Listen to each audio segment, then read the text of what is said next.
to study the Talmud, and even those who are not Messiah, those who aren't concluding, the appreciation of the event reflects the central role that Torah plays in all of our lives.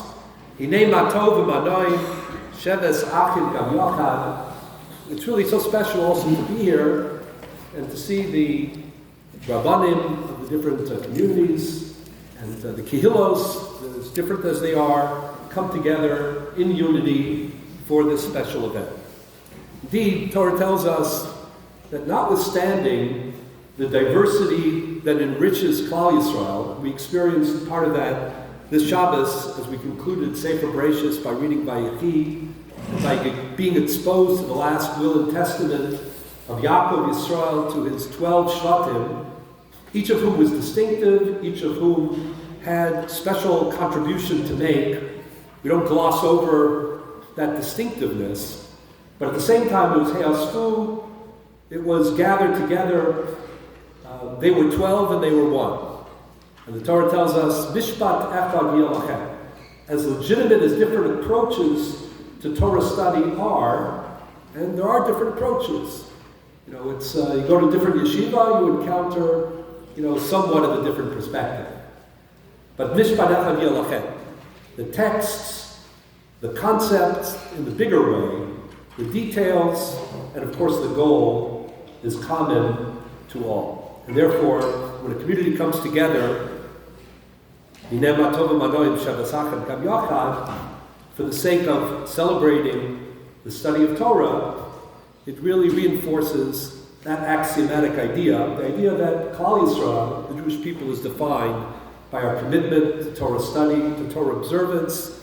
That is what has allowed us not only to survive, but to flourish throughout the generations, and in Mirza Hashem to continue to do that. The secret to our recipe is Torah study and Torah observance. And therefore it's entirely appropriate, as we begin the new cycle of Daf Yomi, to begin with Masechet Brachos, of course, but with a topic which is practically on the Daf. Where are they? They're on Daf Yud? Test? Good? So we're one away because you always have to look forward a little bit. We'll begin with the Gemara Masechet Brachos Daf Yud Aleph Amud Aleph, which discusses the bracha that is supposed to be made every day prior to the Torah being studied. And indeed, a bracha which has been incorporated into our daily prayers, something that also is very significant that we'll speak about. So let's begin as we are mevarech, as we bless and take great inspiration from those who've completed the cycle. Let's begin our analysis of that bracha, or those brachos, which precede Torah study, and which in my opinion constitute an educational philosophy of Judaism. So let's start with the beginning on page 1. The first entry is the Gemara Masechet Brachos, which I guess the group that's doing it will encounter in a couple of days. And the Gemara says something very extraordinary. Omer Rav Yehuda Bar Shmuel, Rav Yehuda in the name of Shmuel, said that Hishkim L'Shanos, if a person gets up early to study Torah, even then, people have to go to work, and the people who are studying or learning Daf Yomi, they had to do it either very late or very early, so often people were Hishkim L'Shanos, things haven't changed. But what Gemara tells us is remarkable, and that is an Ad Shelo Kara Kriya Shema Tzarich Levarech. If he wants to study before he says Kriya Shema in the morning, we're obligated to say Kriya Shema in the morning and the evening, twice a day, then he has to make independent Birchas HaTorah, which is typically what we do, even if we haven't studied, as we'll explain. Misha Kara Kriya Shema, however, if we didn't have the opportunity to study prior to the saying of Kriya Shema in the context of Tefillah, Eino Tzarich Levarech. It's not necessary to make an independent bracha. Why? Shekvar Niftar Bi'ava Rabbah.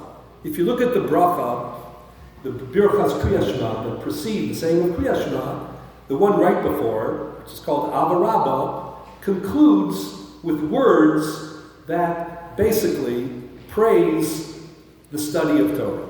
They're very similar to the text of Birchas HaTorah. We speak about Bechiras Yisrael, the chosenness of Klal Yisrael. We speak about the privilege of Torah study, and that brings us into Kriya Shema. That halakha, that first halakha that I just mentioned, is already quite remarkable. Where do we find in any other context where you're obligated to make a bracha that you can swap out or substitute the bracha just because the themes are parallel or similar with some other bracha that you make? If anything, we try to be marbe, we try to increase the saying of brachos. There's a tradition that one should say 100 brachos every single day. You don't say unnecessary brachos, but why would you want intentionally to double the brachos of Kriya Shema and Torah study? After all, each of these constitutes an independently vital aspect of Jewish commitment. Torah study, as Mishnah says in Masachet Peah, the Talmud Torah Keneged Kulam, it's the supreme value, and again, it's our recipe for survival, and as we'll discuss, it's our pathway, as Rabbi Finkelstein said before, to the divine mind and to touching transcendence. But Kriya Shema equally, Kabbalah Salat Shamayim, the commitment to the punctilious observance of mitzvahs, is something which is a fundamental obligation. We say that once but twice a day. So the question is, why would we want to double these up? The Gemara then goes on to inform us what the nature of these, what the brachos typically are said when we don't take advantage of the Birchas Kriya Shema. And this too raises fascinating questions. Amar Rav Huna, L'Nikra Tzarech Levarech. Rav Huna originally thought that the only time that you're obligated to make a bracha on Torah study is if you study the divine text, the Bible. Over Shabbos we spoke about the intricate relationship between the oral and the written traditions of Torah. Torah Shabbat and Torah Shabbat Peh. Chumash and the Talmud. There's a view of the Gemara Rav Huna who says that you only make a bracha on the divine text. Why? Because that was actually the words themselves, their spelling, they are divine. But in the Medrash, the explication of that ain't no tzarech levarech. But Rabbi Elazar Amar, L'Mikra U L'Medrash tzarech levarech. You actually have to make a bracha on Torah study when you read the text, but also when you properly explicate the text, you derive lessons and halachot from the text. That too requires a bracha on Torah. But this particular authority thought that the Mishnah ain't no tzarech levarech. Anything that is divorced from the connection between that which you study in the divine text doesn't require bracha. But Rabbi Yochanan Amar, Rabbi Finkelstein gave a plug to Rabbi Yochanan before, right? Af the Mishnah nami tzarech levarech. Even the Mishnah requires a bracha. Even though it's divorced from the divine text, it's the laws of the Torah, disembodied from that initial text, that requires a bracha as well. But about the Talmud, which is the thinking process, the methodology, the analysis of the laws, maybe that ain't tzarech levarech. And finally, Rava came in and said, and this is the normative view, this is how we rule, af the Talmud tzarech levarech. Even when you study Talmud, maybe even more so when you study Talmud, as we'll see, it's required to make a bracha. The question is, what is this debate all about? A debate about what constitutes, everybody agrees that Mikra, Bible is Torah, the Talmud is an analysis of the laws of Torah. Why is there debate about which of the genres of Torah require a bracha? The fact that the Gemara identifies distinctively genres of Torah is already a very critical piece of information. We have this idea in other contexts as well. When the Talmud speaks about a person who's in mourning or on Tisha B'Av, or in some other context, you always break up to the different genres of the Torah. But why would you think that the different genres, some would and some would not require such a bracha? Moreover, according to Rava, that they all do, how do we understand that? Indeed, the Gemara then goes on to list the brachos themselves. We're all familiar with them. Hopefully we say them every morning. And the Gemara lists what they are. Mai Mavarech, I'm skipping a line, 2 lines. The Gemara says, Amar Rav Yehuda Amar Shmuel, Asher Kedeshanu B'Mitzvos B'Tzivanu Lasok B'Divrei Torah. Very fascinating text. We'll discuss it briefly. One has to be involved. One has to be immersed in the study of Torah. Rabbi Yochanan Messiah B'Hachi, Rabbi Yochanan continued and said, Harevna make sweet or enjoyable Hashem Elokeinu is divrei Torah skabafinu, ubefifios amcha beis Yisrael v'niachnu v'tzetzainu v'tzetza'ei amcha beis Yisrael, but us and the next generation and the generation after that, continuity in Jewish life is connected to Torah study. Kulanu yodei shemecha, let us all know God's name. We'll get to the significance of this in a minute. The oskei Torah secha, and preoccupied and excessively involved with his Torah. Baruch atah Hashem hamelamed Torah. God is identified as the first teacher of Torah to Am Yisrael. And then the Gemara ends on an even more curious note and says, V'Rav Hamnuna Amar, Asher b'charbanim mikol ha'amim v'nasamanu es Torah. So, third bracha, the bracha that we say when you get an aliyah in the Torah, speaks about the chosenness of Klal Yisrael by virtue of their commitment to Torah study and observance. Baruch atah Hashem b'oseina Torah. And Rav Hamnuna concluded and said, Zuhi ha'ma'ula shel brachos. This last bracha, the fact that we speak of Bechiras Yisrael, the chosenness of the Jewish people in context of Torah study, that is the most prominent bracha. And then the Gemara says quizzically, Hilkach limrinut lekulu. Since that is the most profound bracha, we should say all three. Now typically, if I want to demonstrate that something is, singularly outstanding, right? My conclusion is not going to be, this is so outstanding, therefore we should not only say it, we should say everything else. What is the connection between Bechir Asher B'charbanim Mikol Ha'amim being the most important of the three brachos, and then the conclusion that one should say all three? We're going to answer these questions quite soon. But if you take a step back and we wonder, there's another phenomenon here that was worth noting. We don't have any other mitzvah which requires so many brachos. 2 or 3, depending on whether the second one is a continuation or an independent one. Let's assume for the moment, if you say, here's some harivna, we have 3 different brachos on Torah study.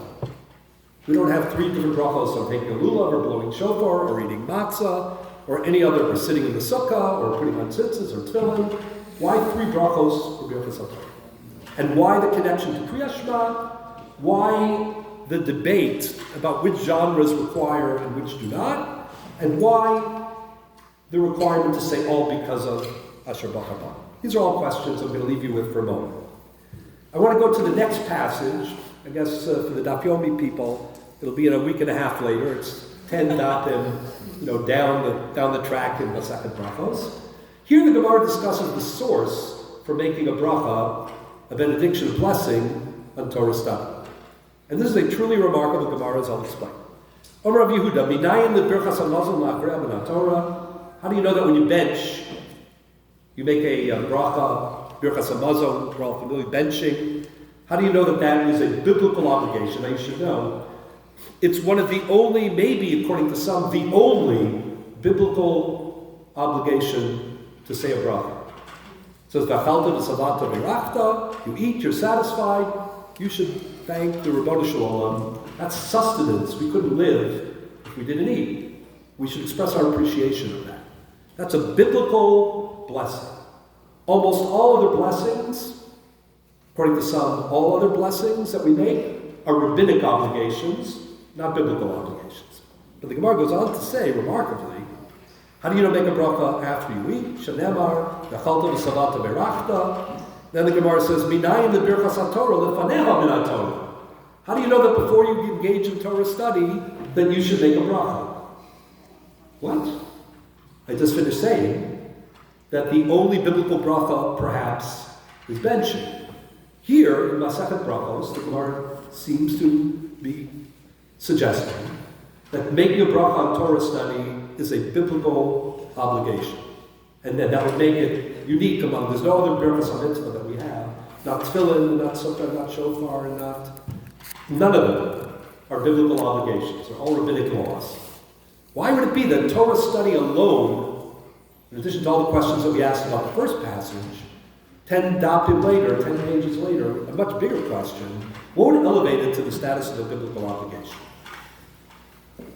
Benching, it's very obvious. Physical sustenance, again, it's about survival. But what about Torah study? Even more remarkably, the Gemara's proof text. Shenemar, as it says, quoting the pasuk in the end of Devarim, Ki Shem Hashem Ekra, Havu Godel Elokeinu. When you articulate the name of God, you have to break out in praise and thanksgiving. That's the source of making a bracha on Torah study. Torah study is equivalent to calling out the name of God.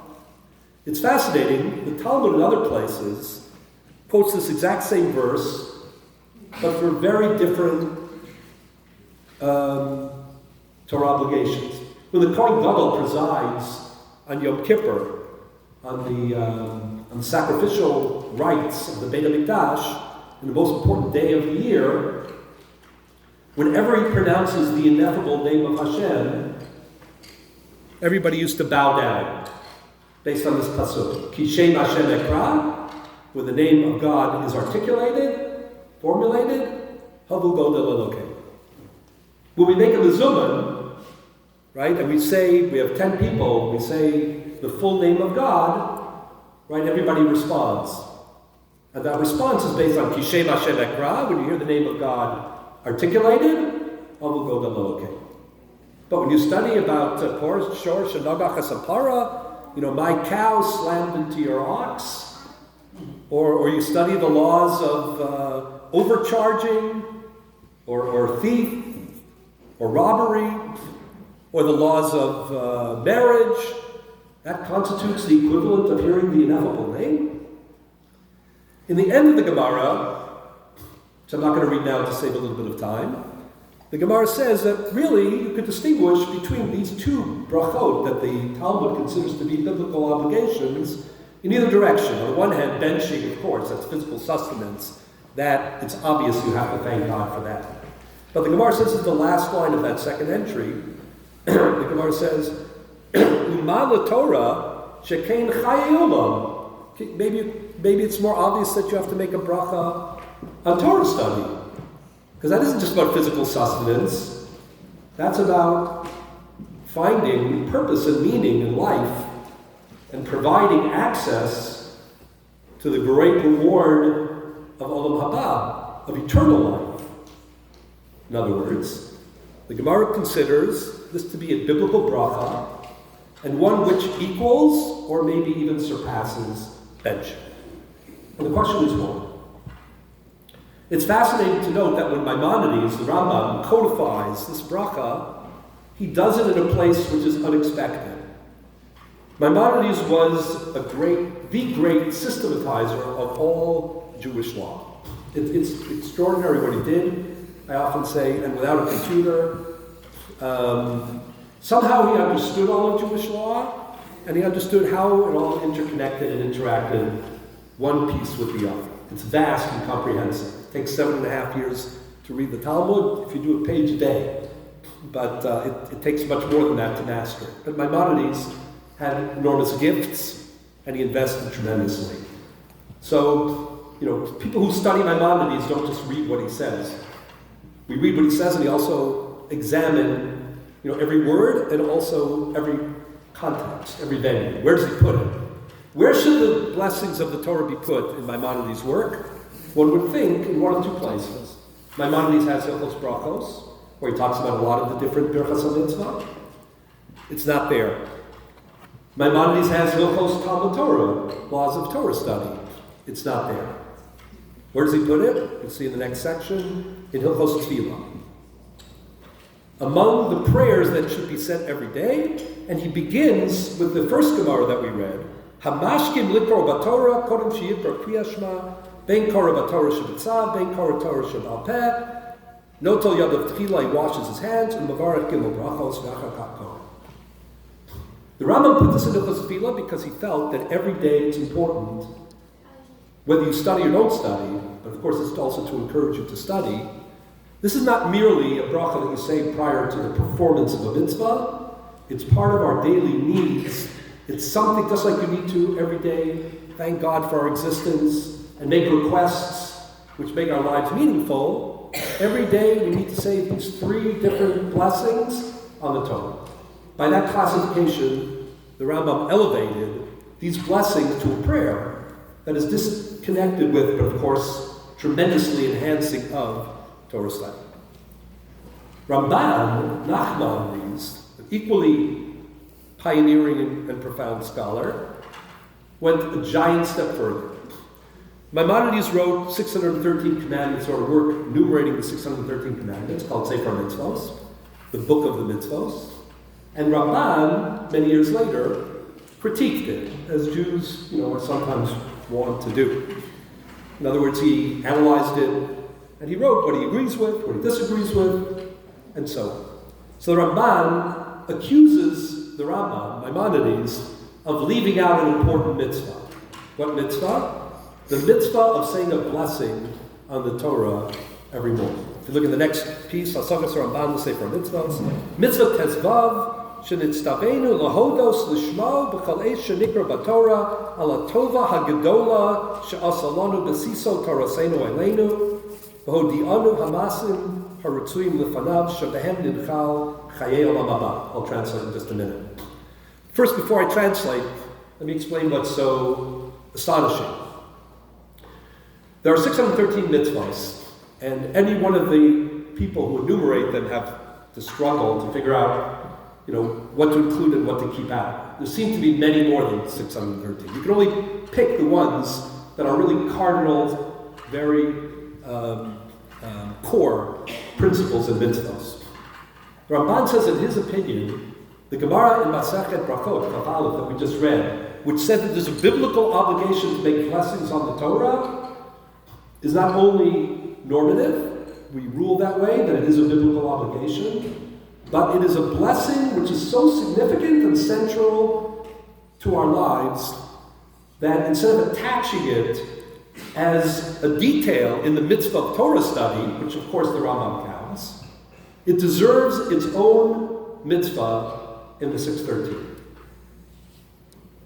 And then the Ramban, at the very end of the piece, which I'm going to skip for a moment, says this is comparable to two other things. He says, I know what you're going to say. You're going to say, even if this is a biblical obligation, it should simply be a detail and therefore not deserve a separate count. It's a detail of Torah study. He said, but you know what it's like? It's like telling the story of the Exodus on the night of Pesach. Sipur Yitzias Mitzrayim. You eat matzah, you eat maror. In the time of the Mikdash, you heard from Professor Rosensweig before, right? They have the Paschal offering, the Korban Pesach, but you also have a separate independent mitzvah to tell the story of the Exodus. Ramban compares the brachos that we make prior to Torah study to Sipur Yitzias Mitzrayim. That's a very elevated status. And the question is why? But I think that the answer can be gleaned. It's in part of what Rabbi Finkelstein said in his introductory words, and it can be gleaned from going back to the source itself. Is it really true that the words Kishem Hashem Ekra, Hovo Gadol Elokeinu, when we pronounce the name of God, that we have to respond with praise, that applies to Torah study? We understand when we're talking about the ineffable Shem Hashem, the actual name of God. But Torah study is about so many different things. So much nitty-gritty, so much practical, so much esoteric. But they're not the names of God, are they? The answer is, indeed, more than anything else, Torah study constitutes accessing the name of God. Because a name is an access point. It's a way in which you can interact and relate to someone or something. By identifying and calling a name, that reflects a relationship and an interaction. The single greatest problem, philosophical problem, existential problem that man encounters is to seek purpose, really to seek transcendence. How do we, as mortal, puny beings, limited lifespan, limited intellect, how do we find purpose and meaning in this world? The answer is only if we can connect, create a bond with the Borei Olam, with the creator of the world, only if we can touch transcendence, only if we can somehow connect ourselves to divine and divinity. But on the surface, philosophically, that's absolutely impossible. Maimonides writes that even using language in connection with our relationship with God is fraught with all sorts of difficulties. It's called the doctrine of negative theology. We can speak of God doing things, but we really can't be accurate about it. He's omniscient, he's omnipotent. We can't describe him, we can't envision him. How can we enter into a relationship with him?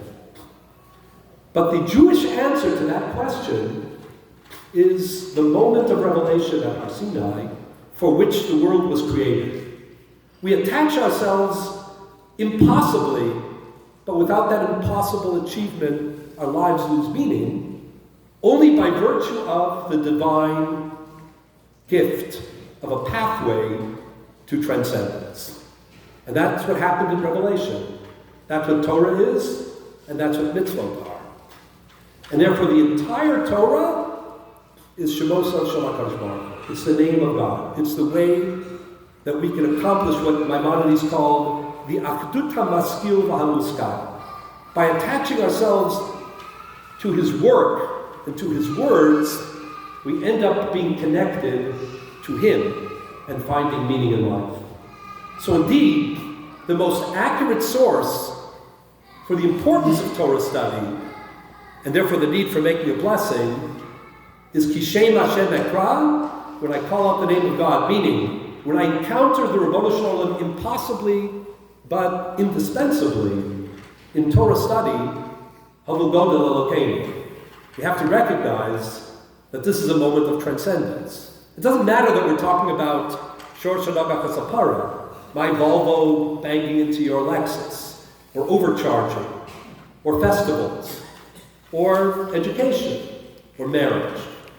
All of it with the divine imprimatur of being Torah Misinai, Torah that was given, Torah that generates a way of life, a philosophy of life that's distinctive in every way, comprehensive and distinctive, that constitutes our accessing, impossibly and indispensably, the Ribbono Shel Olam himself.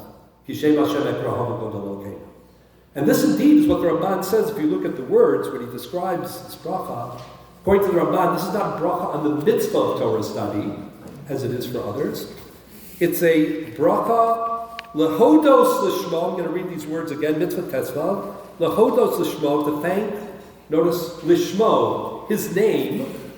The kol eish shenikra b'Torah, whenever we study the Torah, we thank his name, meaning we encounter and we develop a relationship with God. Ala tovah ha'gedolah, on the enormous gift she'asa lanu that he made to us. Besito toraso eleinu, by sharing with us part of divinity itself. Dvar Hashem, the word of God, as a way of attaching ourselves to God. V'hodi'anu hamasim harutzuyim lefanav, informing us the deeds which he considers to be significant and pleasant and appropriate for us to have a meaningful life and to deepen this bond. Shebahem ninchal, through them we can attain Chaye Olam Haba, like the Gemara said, Chaye Olam. The kasher nistavinu b'bracha or kol achila, that's a parallel, just like after you eat. You've encountered the kindness of God, you've encountered a much greater, more meaningful, meritorious act of God every time one is engaged in Torah study. Therefore, according to the Ramban, we can understand that this is the appropriate pasuk. We can also understand why acknowledging this is critical to focusing our Torah study and is also an independent mitzvah among the 613. For that reason, we can understand, going back to the first text, why it is that you can substitute or seemingly swap out the bracha of Kriya Shema with the bracha of Torah study, something which is unheard of. But the answer is, Kriya Shema is about Kabbalah Salvat Shemayim. It's about accepting the heavenly yoke. It's about understanding that our purpose in the world is to fulfill God's will as embodied in Torah and in mitzvos. That's what Kriya Shema is all about. Yaakov Avinu paused to say Kriya Shema before he hugged and greeted his son Yosef, according to the rabbinic tradition. It sounds very cold, but it isn't. What he was doing was establishing that his bond with his son, as emotional it was, as personal as it was was also governed by his relationship with HaKadosh Baruch Hu, Kriya Shema. When the Talmud wants to declare that even a minimum study every day and every night constitutes a very significant mitzvah of Torah study, Iboy Pater Nafshe B'Kriya Shema Shachris V'Arvis, the Masechet Nedarim and the Masechet Menachos, it uses the expression, even if he only reads Kriya Shema in the morning and night, that too constitutes a fulfillment of the mitzvah of Torah study. It's not a coincidence. It happens to be words in the Torah. It's also not a coincidence that V'shinantam Levanecha, which is the obligation to study and to teach, is in the parsha of Kriya Shema. But twice a day, we do both. We declare our commitment, and we also focus on the content of Torah, which allows that commitment to grow and to develop. Ramban himself, in his introduction to his Torah commentary,